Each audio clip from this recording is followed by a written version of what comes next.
Welcome you all for the DC machines and transformer laboratory.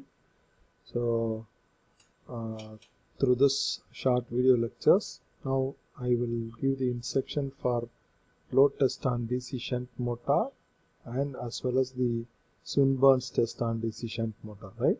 So once hope you have familiarized this manual which I gave earlier. And in this test we are going to conduct the load test on DC shunt motor and to determine its performance characteristics for the various loading conditions. So this is the part A experiment. Part B experiment is we are going to conduct a no load test on the DC shunt motor, which we will call it as Swinburne's test, right? So we will elaborate one by one. So once you enter into the laboratory, this test will be carried out in the table number 16. You need to directly go to the table number 16 and you need to get the nameplate detail of the machine from the original nameplate detail of the machine itself, not from any of your seniors notebooks or your friends notebooks, right? So once you enter those required nameplate details, you can go for the design process. That means what is the supply voltage required, what is the voltmeter required, what is the ammeter required, and what is the field rheostat required. So all those things you need to and fuse rating, what is the fuse rating required.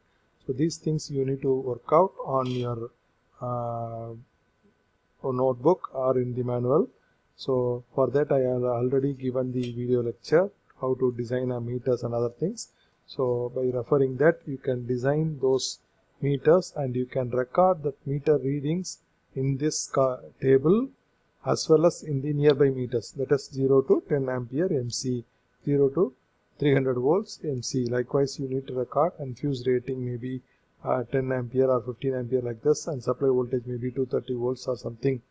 Likewise you need to record all those readings or all those outcomes of the apparatus selections will be recorded in this circuit diagram as well as in the table, right? And then you can go for the intent slip. So you need to write all the equipments in the intent slip and you need to give it to the technician. He will provide those equipments whatever you are requesting, and by collecting all those equipments you need to proceed for the connections. While starting the connections, you need to start from the very first point of positive side from this point, and before that everything will be internally connected, and from this positive terminal you need to take a wire and you need to connect to the ammeter positive, right? And the same time you take another wire and you can connect the voltmeter positive. Now the ammeter negative should be connected to the L line point of the 3-point starter, and then F point needs to be connected to the rheostat one fixed end, so this end, and the variable end should be connected to the Z point, and the other side of the field coil ZZ needs to be connected to the armature AA, right? And this A needs to be connected to the A terminal. Now once again this AA terminal, this from the AA terminal you need to take another wire and you need to connect to the negative of this voltmeter, and the negative of voltmeter once again needs to be connected to the negative of the supply. So likewise you need to complete this wiring circuit wire connections, and after that once again technician will check the connections made by you and he will verify it, and after that the supply will be given. If your connections are okay, the supply will be given, and now your procedure starts. So what is the procedure? Everything is summarized here, and then the precaution wise your 3-point starter should be in the off condition, and this field rheostat should be in the minimum position. So these are the precautions, and the load side, brake drum side, and this is the spring balance setup. S1 is the one spring balance, S2 is the another spring balance, and there will be a screwing arrangements here, and both are mechanically fixed, and by adjusting the screw knobs you can either increase or decrease the load over this brake drum, right?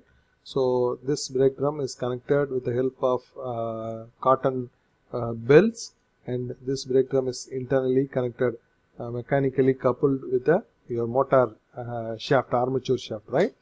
So now the procedure is, once the supply is given, close the DPST switch. Close the DPST switch and start the motor with the help of 3-point starter, right? So the motor is brought to its rated speed by adjusting this field rheostat, motor field rheostat. Now the no load current at this point and no load voltage and speed, everything can be noted, and that should be recorded in the table provided here. So the input current, first reading should be a no load input current. So no load input current from this ammeter, and no load voltage, and you can measure the speed of this armature or rotor by the non-contact tachometer, and that also can be recorded here. So in the speed, current, voltage and current, everything should be recorded, and the S1, S2 reading should be recorded. That means you are already not connected any load, but anyway there may be a chance of error readings, and that error reading should be recorded on the no load readings. First reading la you need to record here S1, S2, and remaining things will be in the via calculations. And now once you completed the first set of reading, you need to increase the load by adjusting the screwing arrangements, right? So by adjusting the screw setup, you can increase the loads slightly, and by that your ammeter current gets increasing, right? And this should be continued in a step-by-step manner. For each step you need to record all the ammeter, voltmeter and speed, S1, S2 reading, everything should be recorded, and this should be continued till this ammeter reaches its 120% of rated current, 120% of I rated current. That means suppose the current is 10 ampere, means you can go up to 12 ampere of current. So up to that you can increase the swing balance arrangement in a step-by-step manner, not in a continuous, in a step-by-step manner, and totally you can take 8 readings or less than 8 readings, right? So everything should be recorded in this table, and remaining things are calculations. Once again, in every experiment, your batchmates, among your batchmates, one person needs to do a model calculation for one particular reading. The another person needs to do a model calculation for another set of reading, and similarly likewise any one reading should be recorded as a model calculation here, right? And in each and every individual manual there should be a separate reading, right? And finally you can combine all the calculations in your notes, and then you can proceed for graph sheets, right? So hope you have understood this experiment and you will do it in a good manner, right? So now the second part of the experiment is no load test on DC shunt motor. Either you can use the same circuit diagram, or else you can do one modification. That means instead of this 3-point starter, you can go for the another armature. Another armature rheostat. So this can be removed. Instead of that, you can go for the series armature resistance also, rheostats also. So this is another feasibility, right?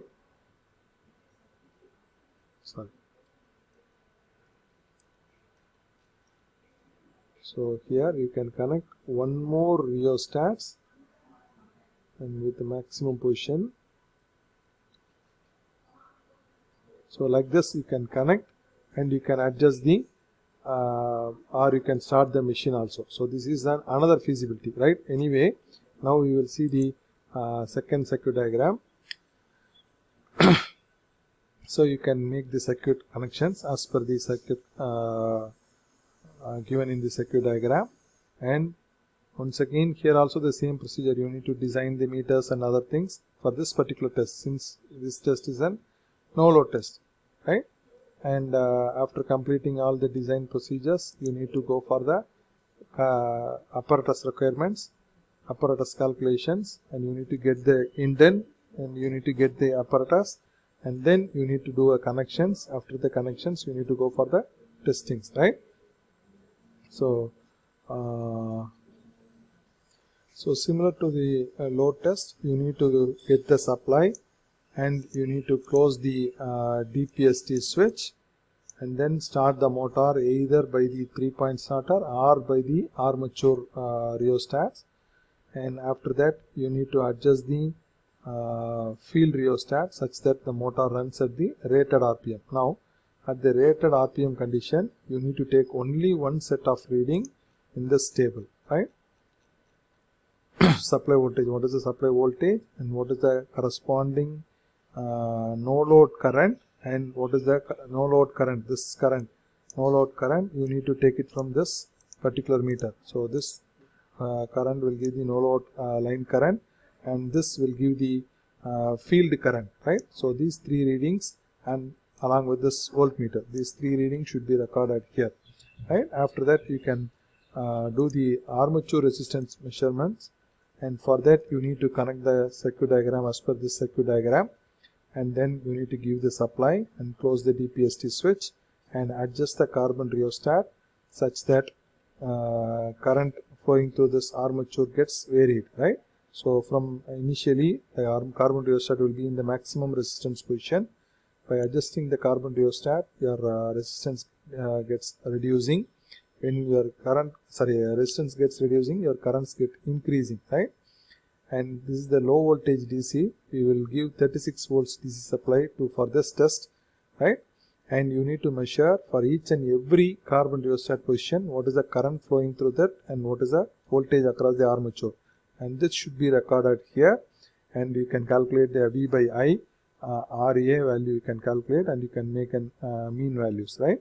So this is what the test you are going to do, and after that remaining things are calculations. And calculations, you just go through the procedure and formulas given here, and if you have any doubts, you can clarify in the laboratory itself. Thank you for watching.